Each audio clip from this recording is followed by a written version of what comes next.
Suzanne Sontag. Je crois que Suzanne, je ne sais pas comment c'est, puis ça s'écrit. Il marche pas très bien ce feutre, René. Je ne sais pas si ça prend 2 S ou quoi. Et une autre, alors que je ne connaissais pas, celle-là je les connaissais, mais une autre qui s'appelle Rosalind Krauss, que je vous signale, qui est un livre plus récent. On ne peut pas l'écrire très bien. Ouh là là, ça fait un bruit. Attendez, n'ayez pas peur, vous, c'est les oreilles, parce que ça tranche.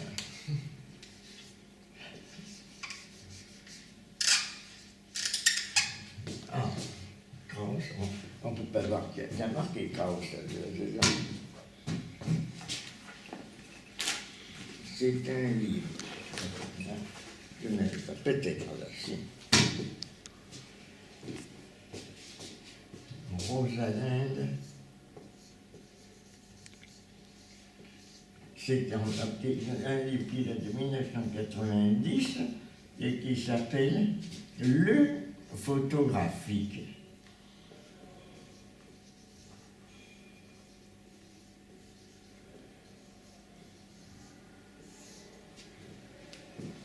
Qui s'appelle Le photographique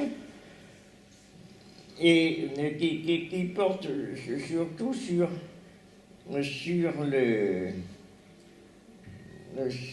la relation, d'après ce que j'ai cru voir, je ne l'avais pas lu, mais j'ai jeté un coup d'œil, entre la photographie et le surréalisme et la place que la photographie tient dans le surréalisme et la relation entre l'image et l'écriture. Et également du privilège variable que le surréalisme a donné soit à l'image, soit à l'écriture, dans ce qu'il appelle l'écriture automatique. Ah, voilà, Gemmel. Bon, j'ajoute, alors il y a une préface également très intéressante de Hubert Damisch, qui est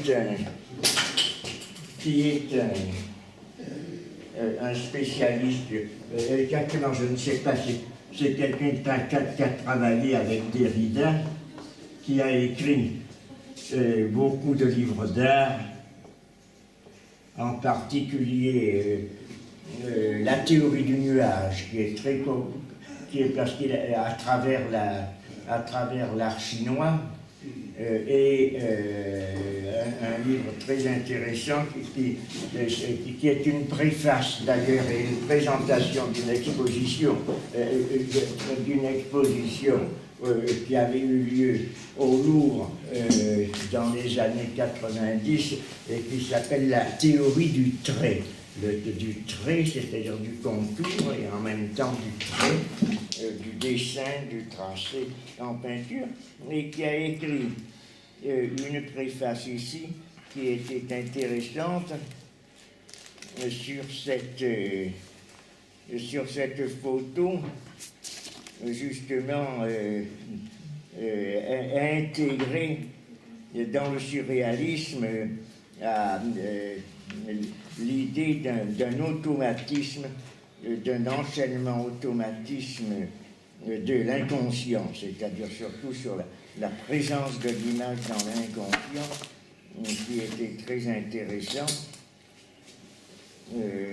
en tant également que de la photo. Il insiste surtout, j'en avais parlé un tout petit peu dans une intervention à Christiane Voller, sur le fait que pendant très longtemps, la photographie l'image photographique a eu une situation assez spéciale en tant qu'une relation directe, une imprégnation ou une empreinte avec le réel, puisque entre la photographie et l'objectif et l'image qui en sort, il y a quelque chose qui est une relation qui n'est pas du tout une relation intellectuelle, mais une relation matérielle, et elle cite quelque chose de très intéressant, en particulier au XIXe siècle, chez Balzac, le fait que la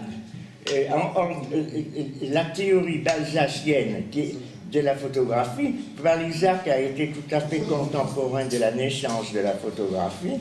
Il y a juste de Balzac, d'ailleurs, un daguerréotype qui avait été pris par Daguerre, je pense, et lui-même avait une position assez magique, puisqu'il considérait qu'entre la photographie et entre l'objectif et l'objet qui était photographié, il y avait une série de spectres matériels qui étaient captés par la photographie. C'est une théorie assez magique et fantastique, et il ne voulait pas se photographier parce qu'il considérait que chaque fois que la photographie prenait un spectre, un spectre, c'est-à-dire une sorte de...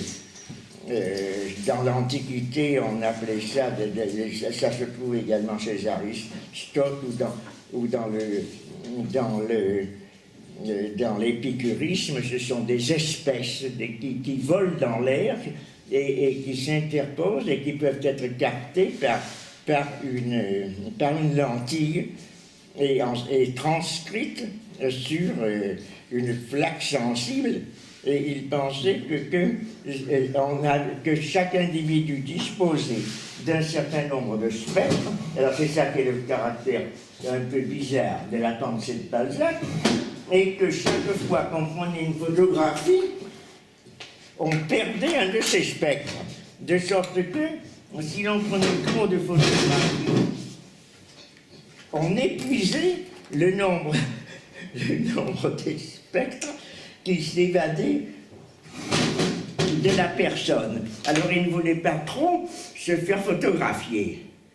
Et finalement, je crois qu'on n'en dispose que d'un daguerréotype d'Honoré de Balzac. Mais enfin, je vous signale cette relation très intéressante qui a intéressé aussi d'ailleurs les surréalistes, puisque la conception surréaliste, que ça soit de Breton, de Ernst, surtout, n'a pas repoussé des considérations d'ordre quasiment magique, le rôle des tables tournantes. Et puisqu'ils aimaient l'écriture automatique, entre l'écriture automatique, l'inconscient, tous ces procédés assez magiques du spiritisme, des tables tournantes, la théorie des spectres et tout ça, ça fait un arrière-fond de la pensée surréaliste qui à la fois est tout à fait à la pointe de l'actualité dans les années 1920, mais qui en même temps fait ressurgir des idées archaïques dans le domaine en particulier de la causalité, qui était devenue du point de vue scientifique une causalité essentiellement matérialiste, tandis qu'il y a des aspects du spiritisme et encore une fois de la pensée magique qui se trouve dans le surréalisme. Donc je vous signale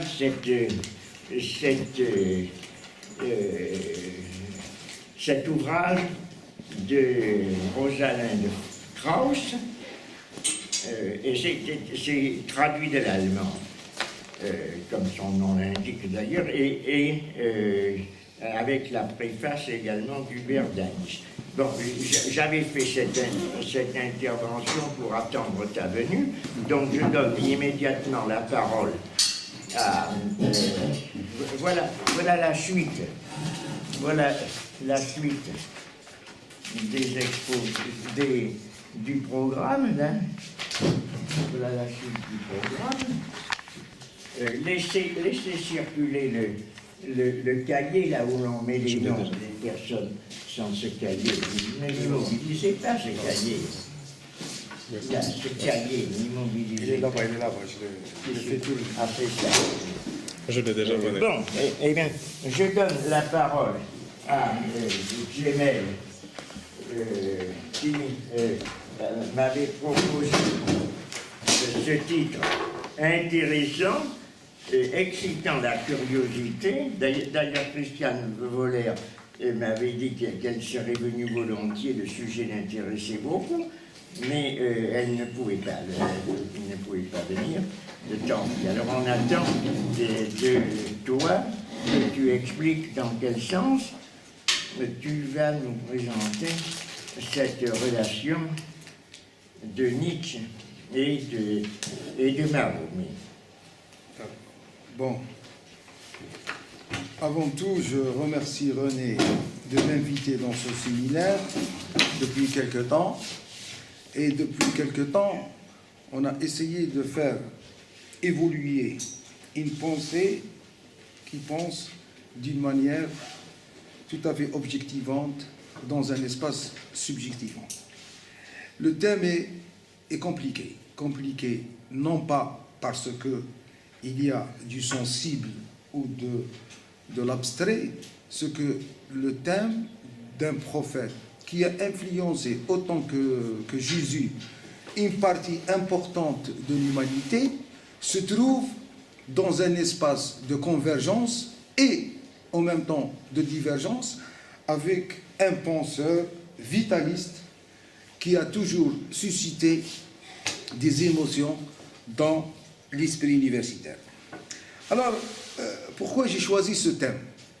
Et dans quelles conditions, disons, j'ai choisi ce thème-là?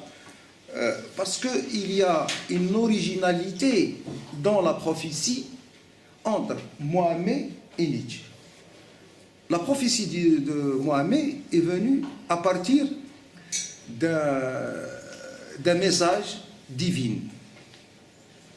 La prophétie de Nietzsche est venue à partir d'une annulation d'une marche dans une forêt. Et ce qui est terrible dans cette histoire, entre un prophète qui a influencé depuis des siècles et qui a créé, si vous voulez, l'histoire en tant que hasard et circonstance, il a créé, si vous voulez, un système de valeurs qui appartient à la métaphysique. Les deux ont créé un système métaphysique, sauf que l'un, c'est une métaphysique athée, qui est Nietzsche, puisqu'il dit que par la pitié des hommes que Dieu est mort et les dieux sont morts de rire parce que Dieu est mort. Mais le Dieu de Nietzsche, ce n'est pas le Dieu du Christ ou le Dieu de Mohammed. Le Dieu de Nietzsche est cette force intrinsèque qui évolue d'une manière ou d'une autre vers un retour éternel. Alors, vers le retour éternel. Oui. Le retour éternel. Oui, mais excuse-moi une seconde, toute petite seconde, je te laisse. Mais est-ce qu'on peut parler du Dieu de Nietzsche? Le Dieu de Nietzsche est cette force qui vient de la volonté de puissance de l'être. Ah bon, mais lui-même ne le considère pas comme un Dieu. Non, je vais expliquer. C'est ça. Oui. Quand par exemple Nietzsche dit Dieu est mort, signé Nietzsche, Nietzsche est mort, signé Dieu. Il y a un renversement des valeurs. Et on essaye de voir si tu veux, cette tautologie de l'existence, de l'inexistence ou du néant qui existe dans chaque pensée, soit la pensée de Mohammed, soit la pensée ou l'impensée de Nietzsche. Alors, je commence par essayer de voir dans quelles circonstances le système de valeurs de Nietzsche a été considéré comme une philosophie de la vie, une philosophie de la puissance, de cette volonté de puissance. Voilà pourquoi Nietzsche, après d'innombrables années, il écrit un livre qui s'appelle « Ainsi parle Zarathustra ».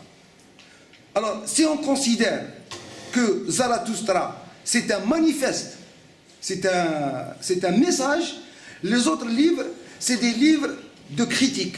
Ça veut dire que quand je prends la généalogie quand je prends par exemple l'Iko Isho Homo, et d'autres livres de Nietzsche, on trouve, ou le Gai Savoir par exemple, ou par le biais du bien ou du mal, on ne trouve pas une critique, si vous voulez, radicale à l'égard de la religion. On trouve une critique radicale à l'égard de la religion, mais on ne trouve pas une critique, si vous voulez, qui est au-delà de sa propre métaphysique. Et sur cette base-là que Zarathustra, et on explique qu'est-ce que c'est Zarathustra, qui est un prophète perse, fondateur du monothéisme, et en même temps, c'est un personnage conceptuel. Et c'est ça qui fait la force d'un philosophe, c'est que chaque philosophe qui se respecte ou qui essaye de créer une sorte de philosophie a toujours cette volonté de créer les personnages conceptuels. Or, chez Mohammed, ou Mohamed, comme disait l'autre, comme disons certains, c'est tout un changement. C'est qu'il y a une révélation divine. Ça veut dire qu'il communique avec Dieu et Dieu communique avec lui par le biais d'un ange. Ça veut dire qu'il y a l'ange Gabriel, et qui vient subitement lui donner un message de Dieu et dans un exil à partir d'un certain âge. Mais pour comprendre le processus, si vous voulez, de l'émergence de ce système de valeurs qu'est l'islam, il faut comprendre qu'avant l'islam, il y avait des religions. Il y avait le christianisme, il y avait le judaïsme, il y avait d'autres religions. Et en même temps, Mohammed a fait, si vous voulez, une synthèse. Et l'idée générale dans la pensée islamique qui dit que je suis le dernier prophète et le dernier messager. Et ce dernier messager, ça veut dire qu'après moi, il n'y aura plus de religion valable monothéiste. Les gens peuvent croire dans des choses qu'ils veulent, mais Dieu m'a recommandé pour vous et je suis venu pour vous proposer un système qui repose sur la volonté de Dieu. Or, par rapport à Nietzsche, il y a la volonté de puissance, il y a un message dans Zarathustra qui consiste à dire il y a le retour éternel. Le retour éternel, ça veut dire le retour du semblable. Et ça veut dire que Mohammed cherche à créer, si vous voulez, une société basée sur une croyance métaphysique qui appartient à Dieu, et Nietzsche considère, entre-temps, qu'il est impossible de faire appel à un Dieu qui a été assassiné. Et quand il dit que ce Dieu a été assassiné, ça veut dire que ce Dieu chrétien, ce Dieu qui a régné dans une société où il y avait beaucoup d'injustice. Et par conséquent, Dieu est mort, et par la pitié des hommes que Dieu est mort, c'est la société de la papauté ecclésiastique qui s'est effondrée à partir du moment où la volonté de puissance, ou l'être en lui-même, a pris l'initiative de chercher à chasser la société, à chasser le clergé, afin de lui dire que c'est fini, tu n'es plus le porte-parole de Dieu, voilà, on va t'assassiner, on va exécuter les prêtres, on va exécuter le Dieu en tant que tel, parce que le clergé ou le pape d'aujourd'hui représente, si vous voulez, cette dynamique. Le plus important dans cette histoire, c'est que Nietzsche, il ne croit pas à la rationalité. Nietzsche ne croit pas à cette rationalité, il ne croit pas à cette modernité. Il déclare, une pensée rationnelle n'est pas nécessairement un grand système. C'est une pensée conséquente. Et Schopenhauer a une image assez drôle pour illustrer ça. Il dit qu'un argument philosophique, ce n'est pas comme un fiacre qu'on prend et qu'on quitte au moment où on est arrivé, où on voulait arriver. C'est-à-dire à la destination qu'on s'est fixée. C'est un fiacre qu'on doit suivre jusqu'au bout. Nietzsche est un philosophe conséquent. Il pose une hypothèse, il dit que si cette hypothèse est acceptable, voilà toutes les conséquences qu'il faut tirer. Pour Nietzsche, dans un monde vivant, c'est-à-dire multiple, ouvert à l'inconnu, il y a de nombreux points de vue possibles. les perspectives en art et de faire varier ses points de vue afin d'enrichir notre regard sur les choses, d'échapper au dogmatisme. Cela vaut de grands systèmes philosophiques ou religieux. Or, ça veut dire qu'il est conséquent, ça veut dire que si vous voulez, son action concernant le retour éternel et la volonté de puissance peut déboucher soit sur une grande philosophie, soit dans un système philosophique. Or, une philosophie n'est pas un système. Et c'est ça qui fait la force de Nietzsche, c'est qu'il ne propose pas un système. C'est comme un fiacre, il n'a pas de direction. Mais il est conséquent avec lui-même. Alors, comment se fait-il qu'il y a une convergence dans les points de vue et l'itinéraire biographique de ces deux êtres? Nietzsche, en 1880, s'installe dans un village calme, Sils Maria. Au début de son séjour de 3 mois, il marche au bord d'un lac, il respire toujours la même figure, la montagne élevée, ici le chemin forestier.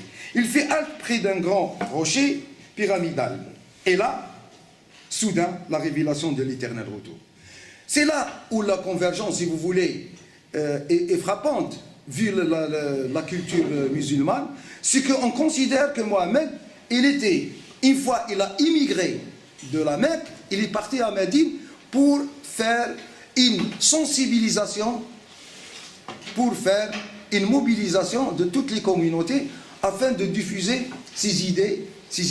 Mais cette révélation, elle venait d'un petit coin qu'on appelle, disons, un gouffre. Un gouffre où en arabe on dit Ghar Hira. Et à partir de Ghar Hira, il y a l'ange Gabriel et qui lui donne ce message. Il lui dit, c'est Dieu qui t'en envoie, il t'a choisi parce que tu es le meilleur de tous les êtres. Voilà mon message, c'est un message de paix. Et cette société de barbares, cette société mécréante, tu dois traverser le désert et mobiliser les gens afin que tu puisses mettre en œuvre un État islamique. Ça veut dire que c'est un message politique. Or, un philosophe n'a pas un message politique. Un philosophe, il a un message, disons, universel et humain. Il ne fait pas de la politique, parce que s'il fait politique, il devient un militant politique. C'est sur cette base-là que les idées n'ont pas été reprises, parce que la question de la laïcité, quand elle était séparée, c'est par la lutte des idées. Ce n'est pas dans une révolution qu'on a décidé de créer cette dynamique de laïcité. Et on voit les deux projets contradictoires, mais en même temps, il y a, si vous voulez, cette révélation qui pose un problème dans la force et dans la puissance de la volonté.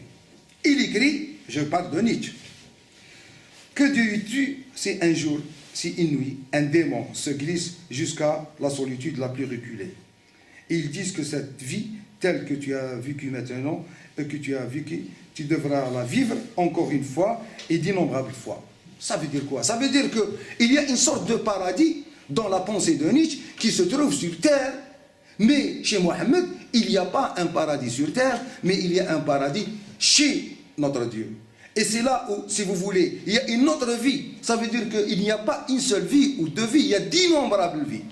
C'est dans cette problématique que la révélation de Nietzsche, c'est le retour éternel. Le retour éternel n'est pas un concept, c'est plutôt une épreuve par laquelle il propose de passer, si on choisit quelque chose dans l'existence, c'est-à-dire on choisit un état de bonheur absolu.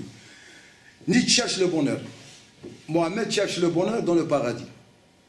L'un, il appartient à la métaphysique athée, l'autre, il appartient à la métaphysique divine.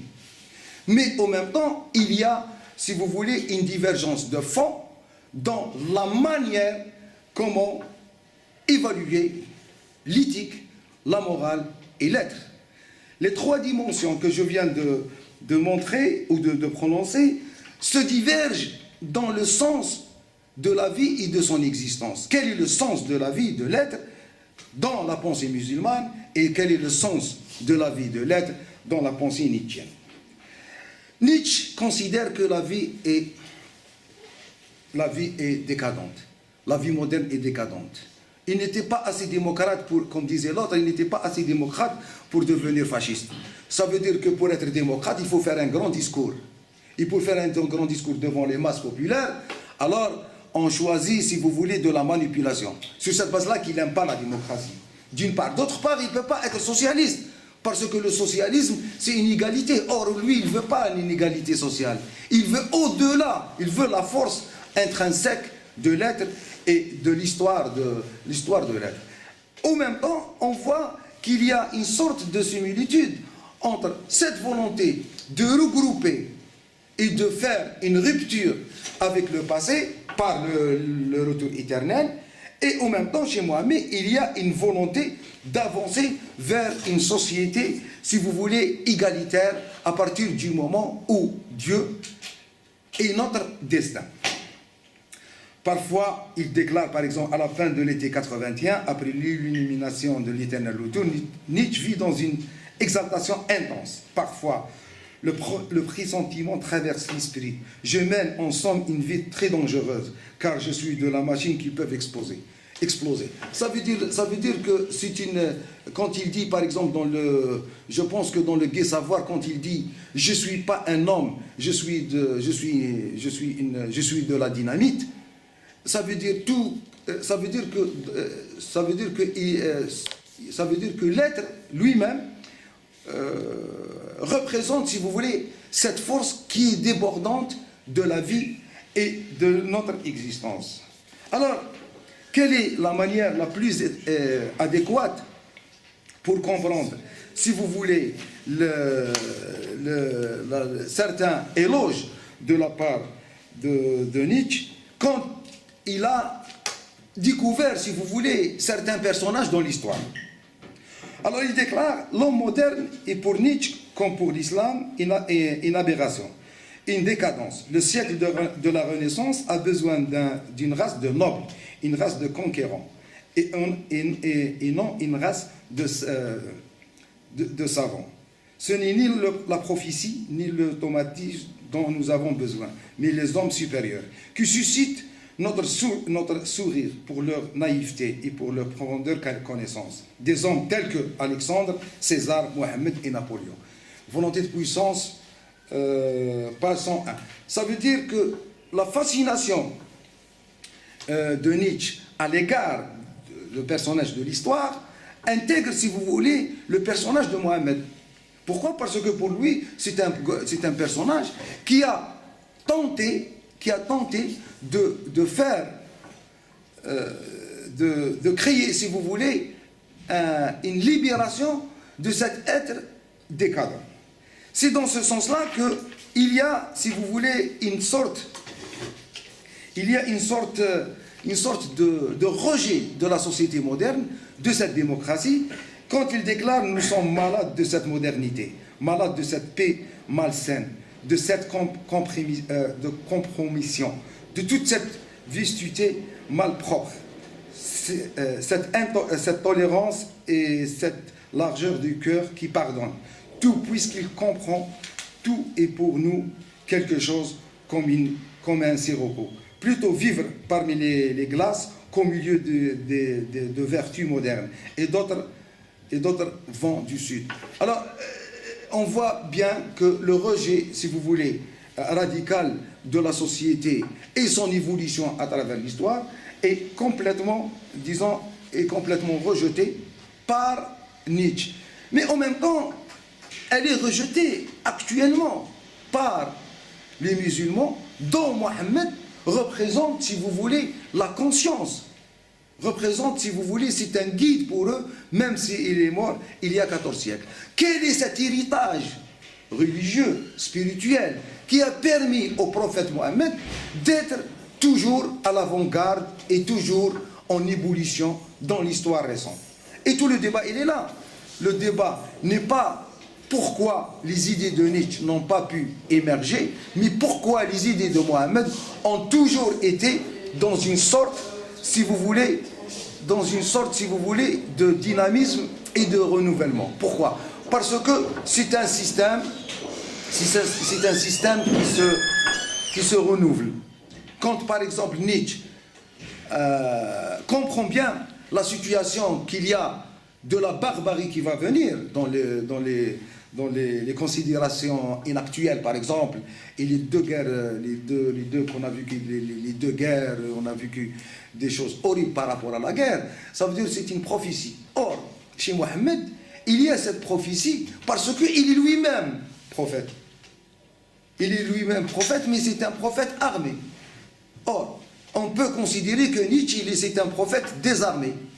Et c'est là où le débat peut être intéressant à partir du moment où l'islam a toujours véhiculé, si vous voulez, d'innombrables discours, et non pas un discours. Quand on dit par exemple la notion du djihad dans la pensée ou dans l'impensée de l'islam, ça veut dire que chacun peut interpréter, si vous voulez, ce système religieux qui a une connotation et une dimension philosophique.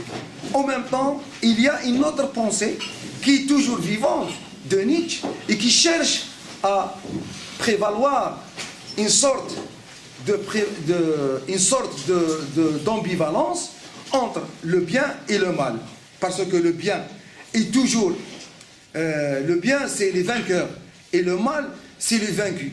Or, l'histoire s'écrit par les vainqueurs et pas par les vaincus. Sur cette base-là qu'aujourd'hui, par exemple, on voit, par exemple, dans le printemps arabe, il y a une sorte d'euphorie et qui considère que, voilà, aujourd'hui, jusqu'à 2 ans, 3 ans, il y a les dictatures qui sortent, il y a la modernité qui va intégrer, il y a la démocratie qui va triompher, mais en même temps, si on fait des élections, il y a les islamistes, avec des idées rétrogrades et phallocratiques, peuvent prendre le pouvoir par le biais de cette démocratie. Et c'est là où il y a la divergence entre Nietzsche et Mohammed, c'est-à-dire que la divergence, ça veut dire qu'il y a une démocratie musulmane à l'égard de l'islam et son prophète Mohammed, en tant que prophète et guide spirituel de tous les temps, et pas il y a un siècle ou 2 siècles. Nietzsche est mort en 1900, d'accord, mais en même temps, il y a, si vous voulez, un renouveau. Sur cette base-là, comment rejeter une démocratie qui peut produire, si vous voulez, un fascisme au pouvoir, et elle est incapable de mettre en place un système de valeurs qui sera universel. Et là, et tout le débat, ils te disent, on préfère la dictature mieux que les barbus au pouvoir. Parce qu'avec les barbus, on n'est pas sorti de l'auberge. Alors, tout le débat, il est là, parce que Nietzsche, il est quoi? Il est antidémocrate, il est anti-tout.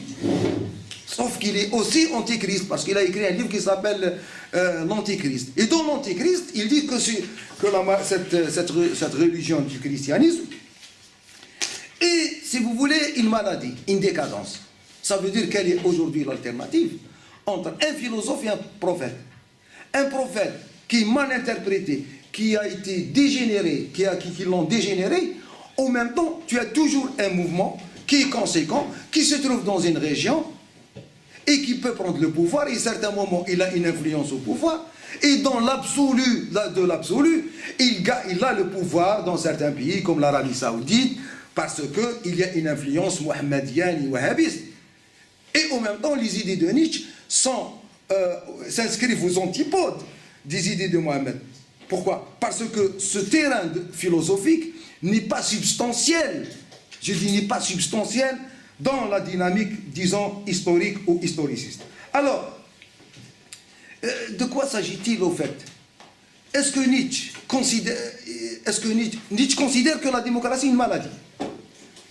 Les islamistes considèrent que la démocratie est coffre. Coffre, ça veut dire c'est impie, c'est interdit. Alors, si on reste dans un terrain, disons, pas dynamique, dans un terrain statique, on dit qu'il y a une convergence, parce qu'on est fasciné par la culture, disons, soit méditerranéenne, soit orientale, mais en même temps, on n'arrive pas à découvrir les origines de cette culture, les origines de cette culture artistique et de cette culture, disons, philosophique. Sur cette base-là que le problème qui se manifeste au-delà de certains problèmes, c'est le problème du destin de l'être, ou le destin de l'homme, disons, parce que je ne rentre pas dans la question ou les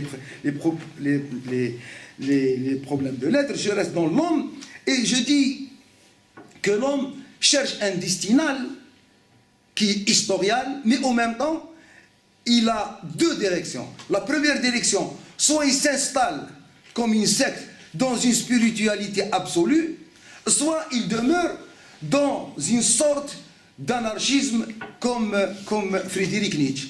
Alors, soit le choix est de faire diagnostiquer le nihilisme plat et planétaire. Comment diagnostiquer ce nihilisme?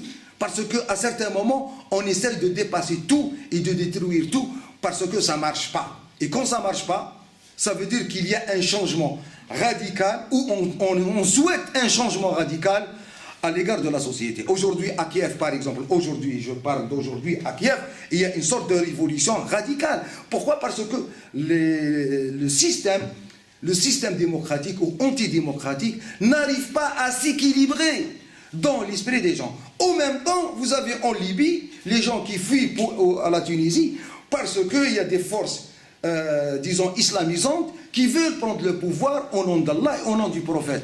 Alors vous comprenez qu'il y a deux mondes, un monde occidental et un monde, disons, oriental, qui a une connotation musulmane, mais en même temps qui se contradisent dans toutes les perspectives de cette globalisation. Cette globalisation, ou la mondialisation, comme ils nous ont dit, ne peut pas trouver ses limites si la force de l'être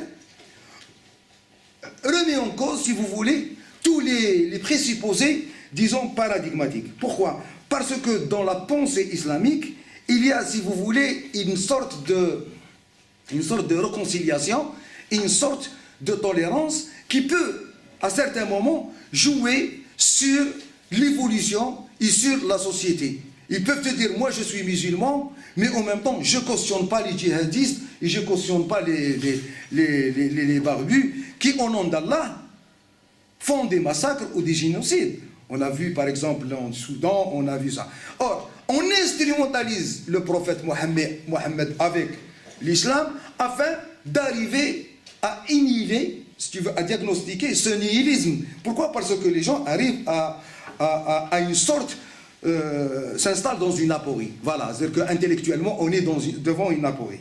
Or, la communication entre une philosophie, disons, existentielle, peut-on ou vitaliste, ou biologique, de type nietzschéen, qui cherche la liberté, qui cherche l'extase avec Dionysos, et une autre philosophie, si vous voulez, ou un mode de vie, une éthique, une morale, qui cherche, si vous voulez, à instaurer un ordre divin, pose des problèmes dans la conscience de l'être. Et à partir de ce moment-là, l'ouverture d'un débat entre l'Orient et l'Occident se situe au niveau soit des Lumières et soit dans les confréries, disons, les confréries qui soient orientales ou maghrébines.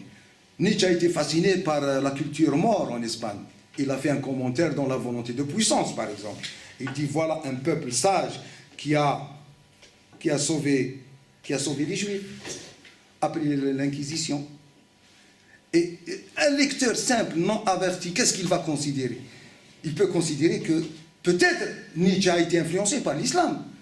Moi, je me souviens dans mes lectures que Dostoïevski a reconnu la force de Mohammed. Et si le débat n'est pas transparent et n'est pas objectif, on ne peut pas comprendre ni la convergence ni la divergence. On veut juste comprendre quelle est l'évolution des idées de la volonté de puissance à partir non pas d'un texte, mais des textes. Parce que le Coran peut avoir d'innombrables interprétations et d'innombrables, disons, lectures sur cette base-là que des écoles, des confréries ont créé des conflits entre eux. Moi, je donne toujours un exemple entre les ibadistes et les malikites. Aujourd'hui, par exemple, il y a une sorte de conflit dans l'interprétation de la pensée mohammedienne, parce que les gens n'arrivent pas à trouver un sens à leur existence à partir du moment où ce nihilisme est toujours omniprésent. Pour le refus le refus d'un État ou d'une structure républicaine, on voit que dans la République islamique, il n'y a pas un clergé, il n'y a pas, je parle des sunnites, il n'y a pas un clergé, il n'y a pas un guide spirituel. Or, la divergence et les guerres qui ont été créées, si vous voulez, de toutes pièces par l'Occident, c'était de faire ou de créer la zizanie au sein de la communauté musulmane pour donner une autre dynamique à l'instabilité du monde musulman. Et ce monde musulman qui cherche ses repères aujourd'hui, il n'y a pas un État au sens, disons, au sens de Hobbes, de Locke. Il y a des coquilles vides qui survivent par le biais du bâton et de la force. Mais en même temps, il y a une sorte de rhétorique qu'on appelle le djihad. Et ce djihad-là, il peut être, disons, comme disaient les spécialistes, il peut être mineur ou majeur. Le djihad al-asghar ou le djihad al-akbar. Le petit, ça veut dire que avec ton âme et ton conscience, tu peux dire dawa et tu peux communiquer avec les gens dans un stade, disons, de paix spirituelle et tout le discours qui peut être véhiculé par les gens de la religion, qu'ils soient chrétiens ou qu'ils soient bouddhistes. Mais en même temps, vous avez le djihad akbar, c'est là où tu es obligé de combattre pour Allah. C'est là où le débat de la destruction de l'être, par le biais de certains, disons, de certains groupes. Et on a payé le prix, et certains pays arabes, ils ont payé le prix, et l'Occident a payé le prix. Parce que quand on attaque l'Amérique, qui est une grande force, on l'attaque par 30 personnes, et puis on règle le problème par le biais d'une structure, disons, d'une structure islamiste. Ça veut dire qu'on est capable, même s'il y a une divergence, mais on est capable de vous frapper. Tout le débat, il est là. Le débat n'est pas de voir de quel côté la force elle est, mais de quel côté la frappe peut venir. Sur cette base-là que aujourd'hui, et depuis quelques années, depuis une décennie par exemple, dans le monde, il y a une instabilité liée à l'islamisation de certaines régions, liée à la politique et à la faillite politique de certaines démocraties qui ont existé, par exemple, dans le monde arabe. Moi, quand je vois, par exemple, dans les années 70, le cas du Liban, qu'on appelle la Suisse du monde arabe, il y avait une véritable démocratie. Mais en même temps, il y avait, si vous voulez, une focalisation sur ce petit pays de merveille. Mais en même temps, on n'a pas laissé le Liban tranquille, dans le sens où cette multiconfessionnalité du peuple n'a pas été acceptée par des forces qui peuvent prétendre d'être démocrates. Mais moi, je suis convaincu qu'il y a toujours des complots derrière tout ça, parce que c'est une région où il y a deux dimensions. Il y a une dimension politique qui n'appartient pas à la démocratie. Il y a une dimension économique qui est les grandes réserves de pétrole au monde. Et par conséquent, on doit trouver, si vous voulez, un menu pour faire la cuisine. Pour faire cette cuisine, on peut exporter, si vous voulez, nos idées, non pas au-delà de nos frontières, mais on va attaquer, si vous voulez, le système capitaliste en tant que globalisation économique. Et toutes les actions violentes, qui soient par exemple actuellement en Russie ou il y a quelque temps en Amérique, ils sont l'œuvre des groupes islamistes.